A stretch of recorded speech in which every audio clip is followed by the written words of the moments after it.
அருமை தமிழர்களே, சிவகுமாரின் அன்பான வணக்கங்கள். அண்மையில் ஒரு சுவையான சம்பவம் ஒன்று ஒரு செய்தித்தாளில் படித்தேன். ஒரு வீட்டுக்கு பெண் பார்க்குறதுக்காக போயிருக்கிறாங்க. திருமணத்துக்கு அந்த வீட்டு பையனுக்கு பெண் பார்க்குறதுக்காக போயிருக்கிறாங்க. இப்போல்லாம் பல பிள்ளைகள் அந்த மாதிரி ஒரு சிரமத்தை அப்பா அம்மா கொடுக்கறது இல்லை. இதெல்லாம் நம்ம லைஃபு நம்மளே பார்த்துக்குவோமே அப்படின்னு அவங்களே முடிவு பண்ணுறாங்க. இருந்தாலும் வீட்டில் பார்த்து பண்ணி வைக்கிறதுன்ற வழக்கம் இன்னும் கொஞ்சம் நஞ்சம் இருக்குது இல்லையா?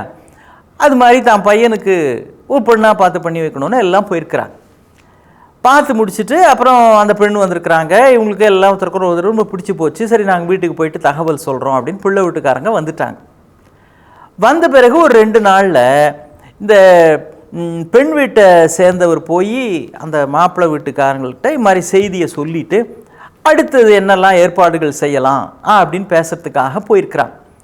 எங்களுக்கு பிள்ளையை பிடிச்சிருக்குங்க, எங்களுக்கு பொண்ணை பிடிச்சிருக்குங்க அப்படின்னு ஒருத்தருக்கு ஒருத்தர் ரொம்ப மகிழ்ச்சியாக அந்த சம்பந்தம் உருவாக போகிற அந்த தருணத்தை அப்படி சந்தோஷமாக ஒருத்தருக்கு ஒருத்தர் பேசிகிட்டு இருக்கிறாங்க. அப்புறம் யார் யார் என்னென்ன அப்படின்னு குடும்பத்தை பற்றின பல தகவல்கள் பேசி முடிச்சுட்டு அப்புறம் பேச்சு இப்படி நாட்டு நடப்பு பற்றி திரும்புது. எவ்வளோ நேரம் இதை பற்றியே பேசிகிட்டு இருக்க முடியும்?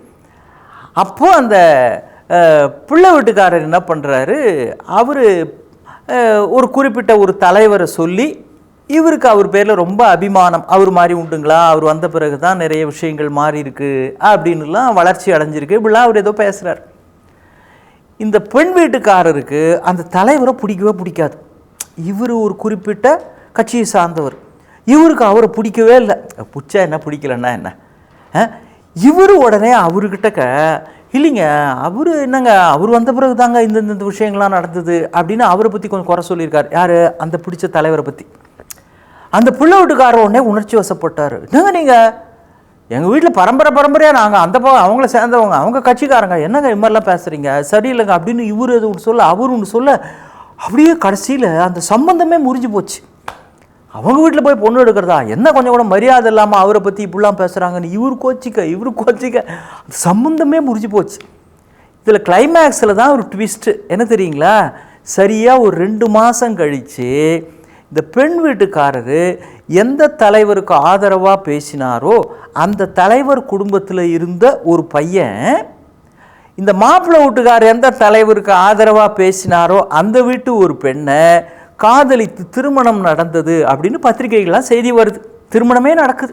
இந்த 2 தலைவர்களும் ஒருத்தர் சந்தித்து புகைப்படங்கள்லாம் எடுத்துக்கிட்டு இப்போ எல்லாத்துலேயும் நம்ம பார்க்க ஊடகங்கள்லாம் வருது. இப்போ பாருங்க, அந்த 2 தலைவர்களுமே சம்மந்தம் ஆயிட்டாங்க.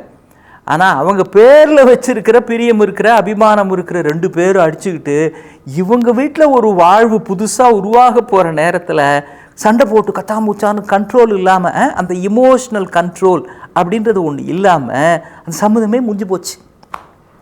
ஐக்யூ அப்படின்னு சொல்கிற மாதிரியே இமோஷ்னல் கோஷன்ட் அப்படின்னு ஆங்கிலத்தில் ஒன்று உண்டு. உணர்ச்சிகளை நிர்வாகம் செய்வது அப்படின்றது. எந்த நேரத்தில் எந்த விஷயத்துக்கான உணர்வை வெளிப்படுத்துவதுன்றதுல ஒரு கட்டுப்பாடு இருக்கணும்.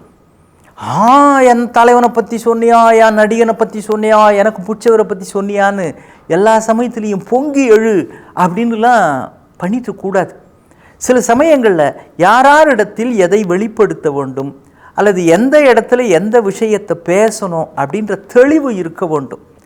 அதை பற்றின உணர்ச்சி நிர்வாகம் அப்படின்னே சொல்லுவாங்க. அது இல்லை என்றால் கொஞ்சம் சறுக்கத்துக்கான வாய்ப்பு இருக்குது. ஒரு விளையாட்டு வீரர்கள் சம்பந்தப்பட்ட ஒரு சுவையான விஷயம் பாருங்கள். வேர்ல்டு கப்பு நடக்குது, ஃபுட்பால் மேட்ச்சு. இத்தாலிக்கும் ஃப்ரான்ஸுக்கும் நடுவில் வேர்ல்டு கப் மேட்ச் நடக்குது. அதில் எல்லாரும் ஃப்ரான்ஸ் தான் ஜெயிக்க போகுது அப்படின்னு ரசிக்கிறாங்க, ஆவலாக எதிர்பார்த்துட்ருக்குறாங்க அத்தனை ரசிக பெருமக்கள். ஆனால் கடைசி வரைக்கும் இவங்க ஒரு கோல் போட்டாங்க, இவங்க ஒரு கோல் போட்டாங்க, டையில் முடிஞ்சு போச்சு. இந்த மாதிரி 2 பக்கமும் சமமாக இருந்தது அப்படின்னா 2 கட்சிக்குமே 5 தடவை ஃபுட்பால் ஷாட் அடிக்கிறதுக்காக வாய்ப்பு கொடுப்பாங்க. கடைசி நேரத்தில் இவங்க ஒரு 5 தடவை கோல் ட்ரை பண்ணலாம், இவங்க ஒரு பதிலுக்கு 5 தடவை கோல் ட்ரை பண்ணலாம். இதில் கண்டிப்பாக ஃப்ரான்ஸ் தான் ஜெயிக்கும் அப்படின்றப்போ ஃப்ரான்ஸ் ஜெயிக்கலை. ஏன்னா அதில் ஜிடன் அப்படின்னு உலக புகழ் பெற்ற ஒரு ஃபுட்பால் வீரர் அதில் ஒருத்தர் இருக்கிறார். அவர் அந்த போட்டியிலிருந்து கடைசியில் இந்த 5 ஷாட் அடிக்கலான்னு ஒரு வாய்ப்பு கொடுக்குறாங்களே, கடைசி நேரத்தில் அவரை விலக்கிட்டாங்க. அதனால் ஃப்ரான்ஸு 5க்கு 3 கோல் போட்டுது, இட்டாலி 5க்கு 5 கோலும் போட்டு வின் பண்ணிடுச்சு. இவரை ஏன் கடைசி 5 நிமிஷத்தில் விலக்கிட்டாங்க அப்படின்னா, அந்த அம்பையர் என்ன பண்ணார், அவருக்கு ரெட் கார்டு காமிச்சிட்டார்.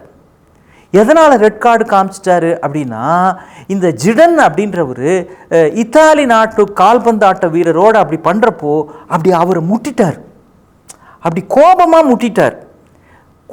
முட்டிட்டாருன்றது அந்த கால்பந்தாட்ட விதிகளின்படி இது மாதிரி கோபத்தினால முட்டுறது மோதுறது இதெல்லாம் அனுமதிக்கப்படாதுன்றதுனால ரெட் கார்டு காமிச்சு அவர் வெளில அமிச்சிட்டாங்க. அதுக்கு பிறகு அவரை கூப்பிட்டு கேட்குறாங்க, என்னங்க நீங்கள் இருந்துதா கண்டிப்பாக ஃப்ரான்ஸ் வின் பண்ணியிருக்குமே, எதனால் கோபமாக முட்டினீங்கன்னு. அவர் சொன்னார், வேற ஒன்றும் இல்லைங்க, விளையாடுற விதத்தை பற்றி கடுமையாக ஒரு வார்த்தை சொல்லி அந்த சைடில் மெட்டராசி அப்படின்னு ஒருத்தர் இருக்கிறார் இல்லைங்களா, அவர் என்னை திட்டினார், அதனால தான் அப்படி பண்ணான்னு.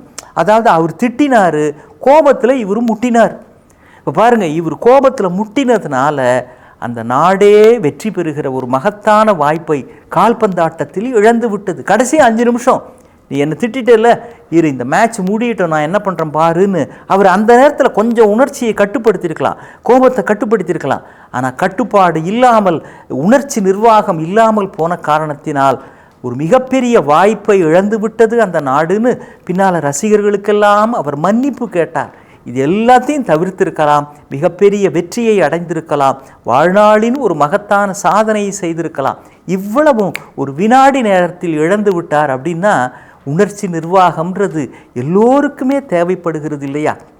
அவ்வளோதான், அவனுக்கு தெரிஞ்சது அவ்வளோதான் அப்படின்னு விட்டுறணும். ஒருத்தனை பார்த்து ஒருத்தர் சுத்த அரக்கு இருக்குன்னா இருக்கிறே அப்படின்னு திட்டார். என்னங்க அவங்கள பார்த்து அரக்கு இருக்கான்னு சொல்கிறாரு, நீங்கள் பேசாமல் போகிறீங்களேன்னு அவர் சொன்னார். விடுங்க, என்ன அரக்கு இருக்கான்னு சொல்லிட்டாரு, அவனுக்கு தெரிஞ்சது அவ்வளவுதான் அப்படின்னார். அரக்கு இருக்கான்னு சொன்னால் அவனுக்கு தெரிஞ்சது அவ்வளோதானா, அப்போ முழுக்க தெரிஞ்சால் என்ன சொல்லுவான் அப்படின்னு ஒரு கேள்வி வருது இல்லை. அதெல்லாம் பொருட்படுத்தக்கூடாது. இவர்களுக்கு தெரிந்தது இவ்வளவுதான் என்று விட்டு விடுங்கள். வெற்றிகள் உங்களுக்காக காத்திருக்கின்றன. மீண்டும் சந்திப்போம். வணக்கம்.